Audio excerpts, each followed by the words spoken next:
Hello everyone, good morning and welcome to my channel. কেমন আছো তোমরা সবাই? আশা করছি তোমরা সবাই খুব ভালো আছো। আজ বৃহস্পতিবার, আজ কিন্তু সারাদিন পূর্ণিমা। তো আমি তো সব সময় সকালে স্নান করে পুজো দিয়ে থাকি, তোমরা দেখেছো আমার ব্লগে। তা ভাবছি আজ যদি পূর্ণিমা, লক্ষ্মী পূর্ণিমা, আর আজ হচ্ছে বৃহস্পতিবার, আর আমি লক্ষ্মী পুজোটা তোমাদের সাথে শেয়ার করতেই পারি। আমি তো ঠাকুরের পুজো দেখিয়েছি, আমার গোপালের পুজো দেওয়াটাও দেখিয়েছি, কিন্তু আমার লক্ষ্মীকে যে আমি কিভাবে পুজো দিয়ে থাকি বৃহস্পতিবারে, সেটা তো আমি শেয়ার করিনি। আজ ভাবছি তাহলে এটাই শেয়ার করি। আশা করছি তোমাদের একটু হলেও ভালো লাগবে। আমার লক্ষ্মীনারায়ণকে আমি এখন অভিষেক করিয়ে নিচ্ছি। আমি গঙ্গার জল আর অগুরু দিয়ে করছি। দুধটা তো সকাল সকাল পাওয়া যায় না, না হলে দুধ দিয়ে অভিষেক করে দিতাম, আর একটু চন্দন দিয়েছিলাম। আমি এখন পোশাকও পরিয়ে দিব। আমার লক্ষ্মীনারায়ণের পোশাক আছে, তোমরা দেখেছো নিশ্চয়। ভাবছি আজ এত ভালো একটা দিন, আর আমি না সকাল সকাল যে পুজো দিয়ে থাকি সব সময়, সেটা বৃহস্পতিবারে কিন্তু আমি বৃহস্পতিবারে পুজোটা একটু বেশি হয়, কারণ অন্য দিনের তুলনায় সেদিনের পুজোটা একটু বেশি থাকে, কারণ পাঁচালি পড়তে হয়। আমি আবার পুজো দিয়ে সঙ্গে সঙ্গে পাঁচালিটাও পড়িনি, তার জন্যে ভাবলাম আজকে তোমাদের সাথে সেটা শেয়ার করি।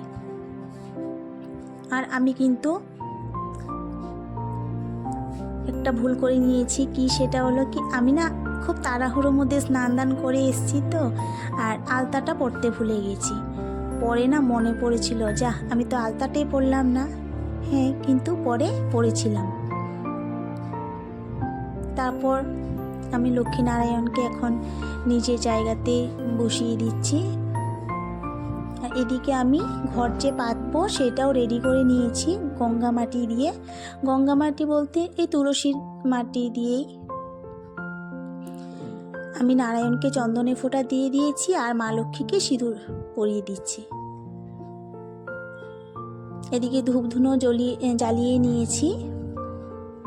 আর বৃহস্পতিবারে পুজোটা না আমিই দিয়ে থাকি সব সময়। আমি যখন বিয়ে হয়ে এসছি তখন থেকে না আমি পুজোটা দিয়ে থাকি। আর বৃহস্পতিবারে পুজো কেন, আমি সব সময় পুজো দিয়ে থাকি, কারণ আমার পুজো করতে না ভীষণ ভাল লাগে। আর তোমরা দেখতেই পাও যে আমি কখনো সকালে হয়তো পুজোটা শেয়ার করিয়ে দিই, আবার আমি ভাবি কখনো, অনেকে হয়তো ভাবে যে শুধু পুজোটাই দেওয়া দেখায় বা কিছু। দেখো, আমি কিন্তু সকালে স্নান করে পুজো দেওয়ার থেকে সংসারের অন্যান্য কাজগুলো শুরু করি, যেমন কি রান্নাঘরে যাওয়া, তারপর বাচ্চাদেরকে ওঠানো, খাওয়ানো, স্কুলে পাঠানো। আমি পুজো দেওয়ার থেকেই শুরু করি। রুটি করতে হয় বা ব্রেকফাস্ট তৈরি করতে হয়, যেটাই হোক না কেন, আমি স্নান করেই যাই রান্নাঘরে। তা স্নান করার আগে যেসব বাসি কাজ থাকে সেগুলো তো করি, কিন্তু স্নান করে আগে পুজোটা দিয়ে দিই সব সময়। আর যখন পারি না মাই দিয়ে থাকে। স্থলপদ্ম ফুল একটা ফুটেছে আমাদের। এই যে স্থলপদ্মটা অনেক ছোট হয়ে গেছে, কারণ এখন তো প্রচুর শীত আর পাওয়াই যাচ্ছে না। আজ আমাদের ভাগ্য ভালো যে একটা ফুল আমরা পেয়েছি। আর আমাদের বাড়িতে এত ফুল হয়, আর এখন ফুল একদম কমে গেছে। যাই হোক, মা লক্ষ্মীকে আমি মা লক্ষ্মীর সামনে ঘরটাও বসিয়ে দিলাম। এবার আমাদের যা ছিল তা দিয়ে আমি ঠাকুরকে দিচ্ছি। কলা ছিল, বুঁদে ছিল, আর ছিল গুড়ের বাতাসা।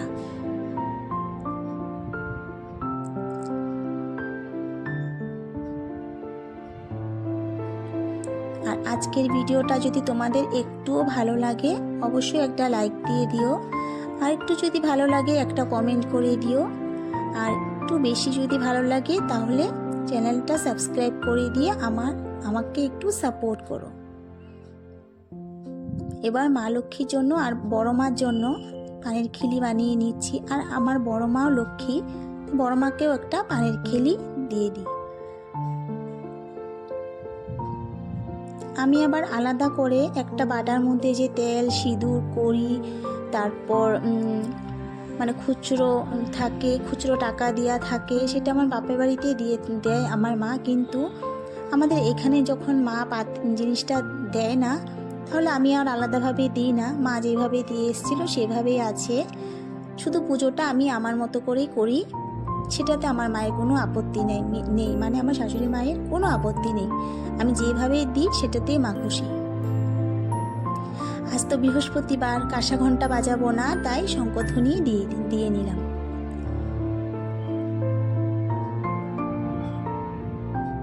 এবার আমি যে আরতি করেছিলাম, কর্পূরও দিয়েছি সেখানে, সেটা হয়তো কাট হয়ে গেছে, তা পাঁচালিটাও করে নিলাম।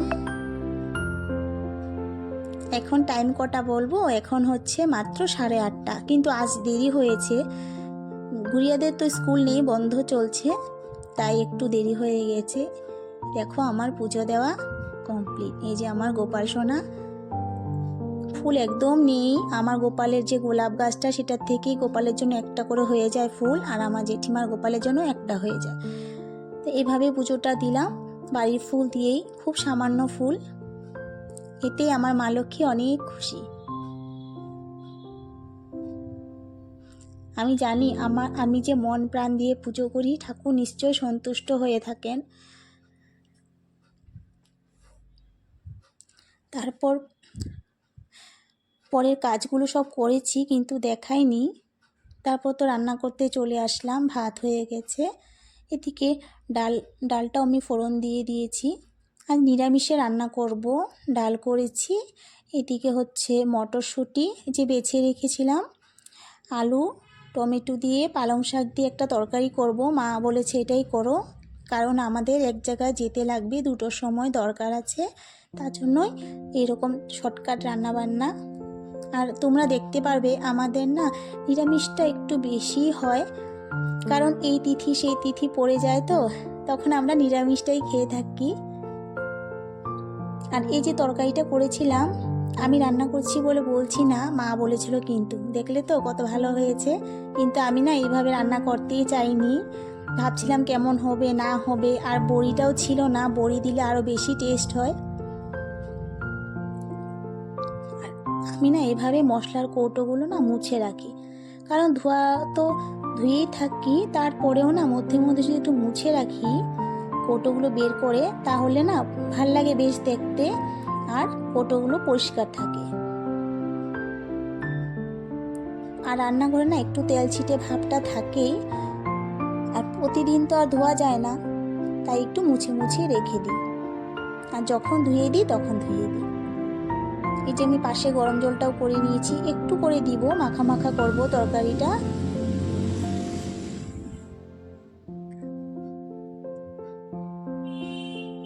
আজকের ব্লগটা তোমাদের কেমন লেগেছে একটু মতামত জানিও। এই যে আমার রান্নাবান্না কমপ্লিট, বাঁধাকপির ঘন্ট, বেগুন ভাজা, ভাত তো দেখিয়ে দিলাম। এদিকে পালং শাকের তরকারিটা মাখা মাখা করে করেছি, খেতে খারাপ হয়নি কিন্তু। আর এদিকে ডাল, টমেটো ধনেপাতা দিয়ে, বাস এটুকু রান্নাবান্না। তারপর একটা ভালো কথা, জল চলে এসছে, আজ হাতের কাছে জল পেয়েছি, বেশ ভালো লাগছে কাজ করতে।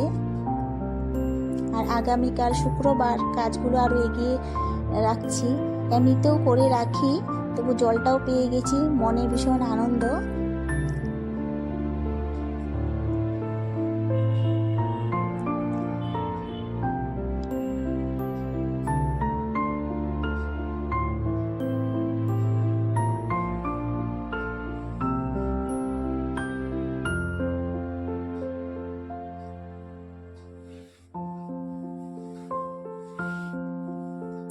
গ্যাসটাকেও আমি মুছে নিচ্ছি ভালো করে, আগে একটু সাবান দিয়ে মেজেছিলাম, স্ক্রাবার দিয়ে, তারপর মুছে নিচ্ছি ভালো করে।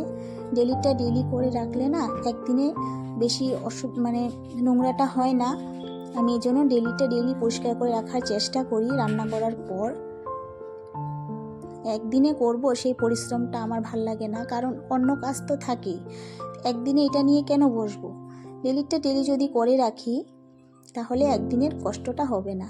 এদিকে আমি ট্যাপটাও একটু ঘষে পরিষ্কার করে নিচ্ছি, সেটা তো না জলের একটা আঠা আঠা ভাব পড়ে থাকে, সেটাও আমি পরিষ্কার করি রেগুলার। আজকের মতো ব্লগটা আমি এখানেই শেষ করব। দেখা হবে আরেকদিন নতুন আরেকটি ব্লগের সাথে। যদি ভালো লেগে থাকে অবশ্যই একটা মতামত জানিয়ে দিও, আর আমার ছোট্ট পরিবারে সাবস্ক্রাইব করে চলে আসার অনুরোধ রইল। তোমরা আমাকে একটু সাপোর্ট করে এগিয়ে যেতে সাহায্য করো।